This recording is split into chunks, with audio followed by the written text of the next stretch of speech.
ভিডিওটা দেখা মাত্র সর্বোচ্চ শেয়ার করবেন। ইতিমধ্যে আপনারা অনেকে জেনে গেছেন তারেক রহমান প্রধানমন্ত্রী বর্তমানে। আপনি তো দায়িত্বে আছেন, ক্ষমতায় আছেন।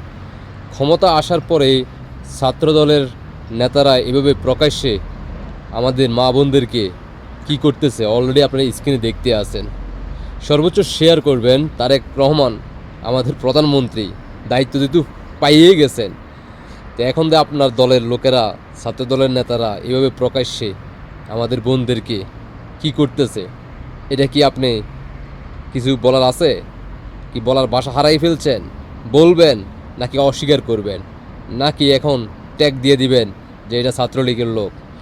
আপনারা তো আবার বিএনপির নেতাকর্মীদেরকে কোনো কিছু ভাইরাল হয়ে গেলে তখন আবার ছাত্রলীগের উপরে ট্যাগ লাগাই দেন যে এটা বিএনপির লোক না, এটা আওয়ামী লীগের দোসর, ফ্যাসিস্টের দোসর। হ্যাঁ, বাংলাদেশের সাধারণ জনগণ আপনারা চুপ হয়ে আছেন।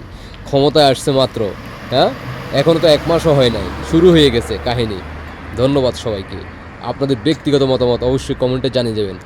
দেশবাসীকে সর্বোচ্চ শেয়ার করে দেখার সুযোগ করে দিবেন। আল্লাহ হাফেজ।